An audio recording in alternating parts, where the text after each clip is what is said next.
Этот момент, когда вы становитесь чемпионами, в любом случае какой-то ключик был подобран.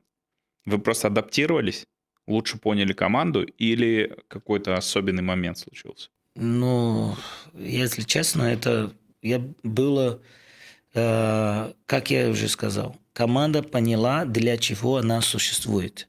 Да, были ряды там изменения, подходу, дисциплина, понятие, как себя вести, да.